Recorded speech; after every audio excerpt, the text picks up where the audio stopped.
Em 10 de janeiro de 2011, um homem de traços asiáticos e estatura mediana estava em uma das mesas de baccarat do Cosmopolitan Casino, em Las Vegas, quando Bill Zender, o consultor de segurança do local, aproximou-se e pediu que o acompanhasse. Naquela noite ele já havia ganho quase $1 milhão, o que despertou suspeitas. Os inspetores estavam convencidos de que, para conseguir tal quantia, havia utilizado algum método ilegal. Contudo, embora o homem tenha sido examinado e interrogado por várias horas, não foi encontrada nenhuma evidência incriminadora. O jogador foi liberado, mas teve proibido apostar novamente no cassino.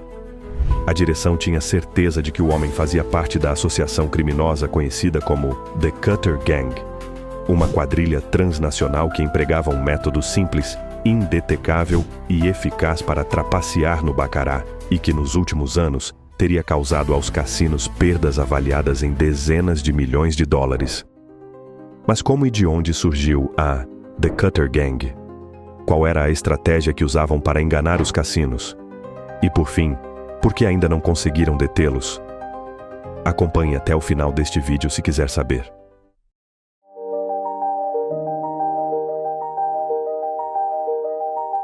O baccarat, ao contrário da roleta ou do blackjack, é um jogo que progride em ciclos discretos. Convida-se o jogador a cortar as cartas depois que o croupier embaralha e coloca o shoe, o sapato. Um gesto de cortesia, um aceno à aleatoriedade. Foi desse ritual que a gangue dos cortadores se aproveitou para executar seu plano. As regras são simples. O apostador escolhe banca, jogador ou empate. Feita a aposta, o croupier distribui 4 cartas, 2 para o jogador e 2 para a banca. Quem chegar mais perto de 9 pontos vence a mão. Cada carta tem o seu valor. O as vale 1 ponto, do 2 ao 9 valem seu número. As cartas de 10 em diante, 10, J, Q, K, valem 10.0 pontos. Se a soma das duas cartas der um resultado com 2 dígitos, conserva-se apenas a unidade. Por exemplo, 5 mais 8 é 13, logo o valor contado é 3. Ao virar as duas cartas de cada lado, se o resultado for 8 ou 9 pontos, chama-se baccarat natural. Quem estiver mais próximo de 9 vence, empate paga a aposta no empate. Se nenhum lado tem baccarat natural, pode ser retirada uma terceira carta de acordo com regras específicas. Os pagamentos são 1 a 1 a aposta para banca e para jogador, e 8 vezes para empate, já que a probabilidade deste último é bem menor.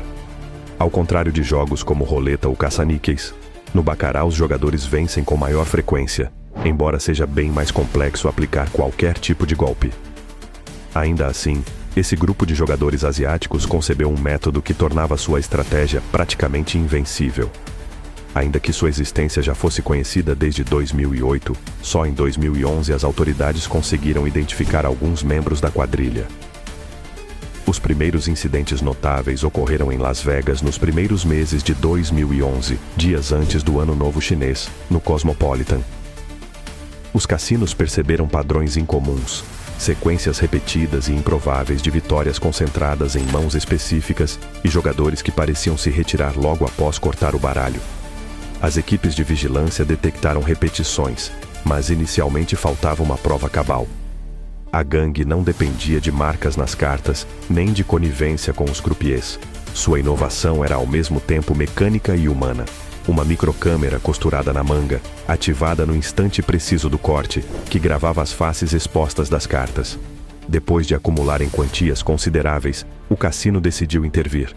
Bill Zender, consultor de segurança do Cosmopolitan, aproximou-se da mesa de baccarat e pediu que vários jogadores o acompanhassem. A gangue foi retida para interrogatório, mas a tecnologia que os tornava eficazes também lhes dava cobertura. A microcâmera era um dispositivo pessoal e, a menos que os investigadores pudessem demonstrar sem sombra de dúvida que as gravações haviam sido usadas para transmitir escolhas vencedoras, as acusações legais eram frágeis. As autoridades, então, não tiveram alternativa senão soltá-los. Ainda assim, para o cassino era mais do que óbvio que se tratava de uma conspiração. O papel central cabia ao cortador, o jogador autorizado pelo croupier a partir o baralho. Era ela quem capturava, com a câmera, o valor das cartas. O movimento tinha de parecer natural, ensaiado e despercebido. Em teoria, a manobra era simples: pegar o baralho, inserir os dedos, fazer o corte e deixar a ação terminar. Na prática, o cortador executava uma sequência de microgestos codificados para um cúmplice que assistia à transmissão. Um leve levantamento do polegar, uma mínima rotação, uma pausa de frações de segundo. O campo de visão da câmera era estreito, captava as cartas superiores e a ordem em que apareciam durante o corte. A câmera estava ligada a um gravador oculto na roupa, que transmitia em tempo real e permitia identificar o valor das cartas que haviam sido expostas. O coro de apoio funcionava como elenco secundário num filme de assalto. 1 ou 2 jogadores mantinham o ritmo da mesa e ocultavam o sinal real dentro de pulsos normais de aposta. Um mensageiro retirava a gravação para um cubículo de banheiro ou uma sala anexa, onde era reproduzida e decifrada.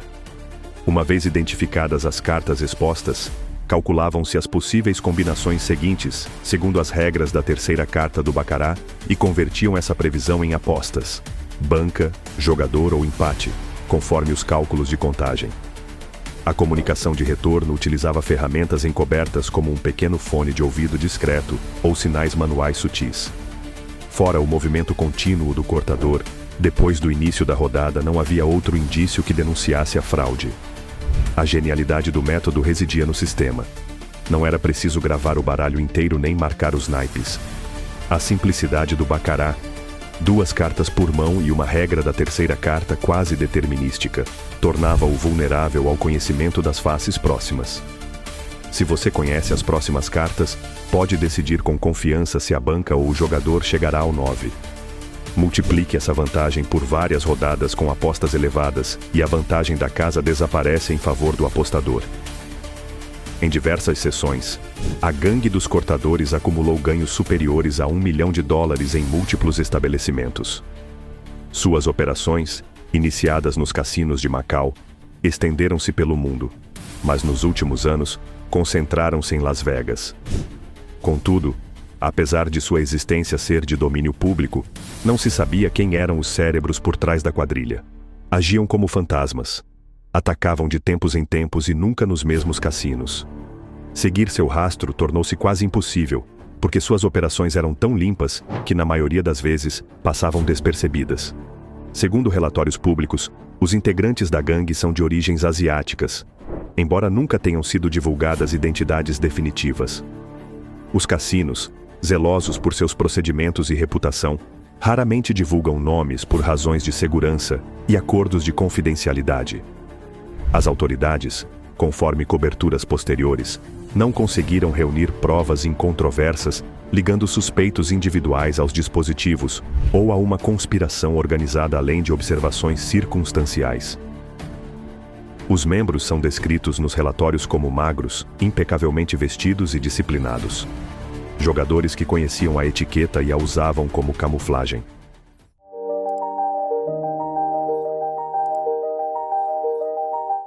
Após esse golpe, a quadrilha perdeu-se na pista até reaparecer meses depois em cassinos das Filipinas, onde surgiu uma série semelhante de fraudes em salas de alto poder aquisitivo.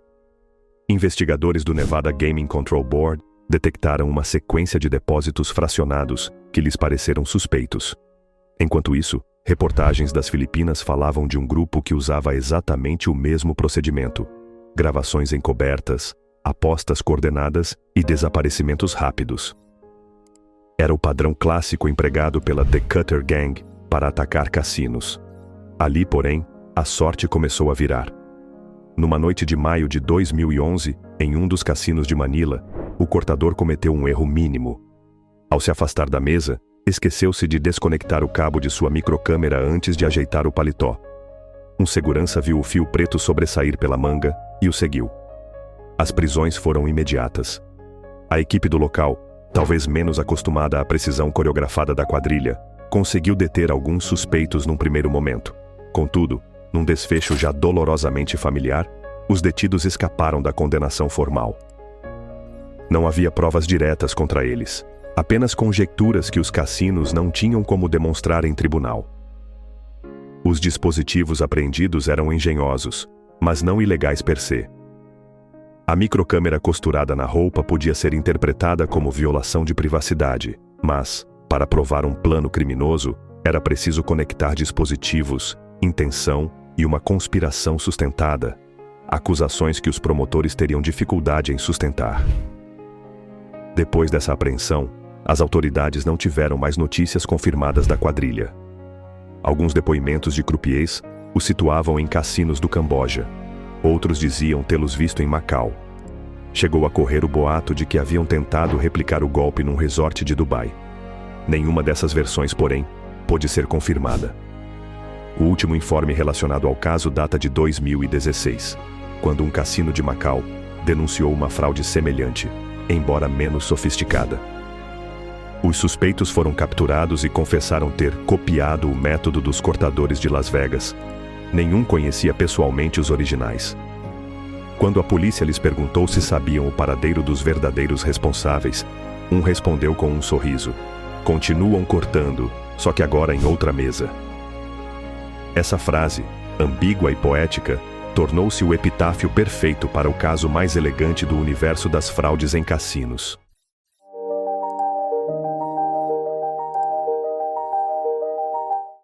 Anos após sua última aparição, acredita-se que a quadrilha ainda esteja ativa. Algumas fontes sugerem que os membros centrais não eram criminosos profissionais, mas técnicos com conhecimentos em eletrônica miniaturizada ou fotografia. Pessoas capazes de adaptar uma câmera espiã a uma manga e ocultar um gravador sem protuberâncias. Outros hipotetizam que eram jogadores que reconheceram uma abertura. A confluência de regras do jogo, supervisão frouxa e rituais complacentes. Seja qual for sua origem, a banda dos cortadores mostrou disciplina mais parecida com a de uma equipe cirúrgica do que com a de ladrões amadores. Sincronia precisa, saídas ensaiadas e planos de contingência quando uma mesa lotava ou a vigilância apertava. Desde então, o mito transformou-se em lenda. As autoridades norte-americanas solicitaram cooperação internacional, mas as pistas esvaneceram entre passaportes falsos e registros migratórios adulterados. Com o passar do tempo, a indústria do jogo começou a blindar seus protocolos. Mesas de baccarat passaram a usar embaralhadoras automáticas seladas, câmeras com ângulos cenitais e detectores de dispositivos eletrônicos. Ainda assim, hoje, quando um jogador pede para cortar o baralho, os vigilantes olham com outra atenção, lembrando-se daquele grupo invisível que converteu a cortesia em crime. Analistas do setor calculam que a banda dos cortadores conseguiu extrair mais de $1,5 milhão antes de desaparecer e dezenas de milhões ao somar todas as suas operações. Não existem registros oficiais de identidade nem fotografias. Só apelidos vazados em fóruns de segurança. O cortador, o técnico, a voz, a mão. Rumores indicam um cérebro central em Hong Kong, um ex-engenheiro especializado em microcâmeras industriais. Outros acreditam que tenha sido uma aliança espontânea de jogadores profissionais que se encontraram em torneios pela Ásia. Nenhuma teoria foi comprovada. Enquanto isso, os cassinos de Las Vegas aprenderam uma lição cara. Mesmo num ambiente onde cada segundo é monitorado, a fragilidade humana, uma rotina repetida, excesso de confiança, pode abrir a porta ao impossível. E a Cutter Gang soube atravessá-la com precisão cirúrgica. Mais de uma década depois do golpe, sua sombra persiste. As grandes corporações do jogo investem milhões por ano em segurança, mas ainda citam o caso como advertência. Nenhuma tecnologia prevê totalmente a astúcia humana. Nenhum sistema antecipa o instante exato em que alguém transforma uma rotina inocente numa ferramenta de engano. A fraude da banda dos cortadores não mudou só a história do baccarat. Alterou a relação entre acaso e controle. Nos cassinos de Las Vegas, cada baralho embaralhado automaticamente, cada lente de segurança focada num jogador traz gravada, mesmo que em silêncio, a memória daquela noite de 2011, em que um grupo invisível fez tremer o coração do acaso. E talvez essa seja a verdadeira moral da banda dos cortadores de baccarat. O acaso é apenas uma ilusão, e o controle nas mãos dos astutos pode sempre mudar de dono.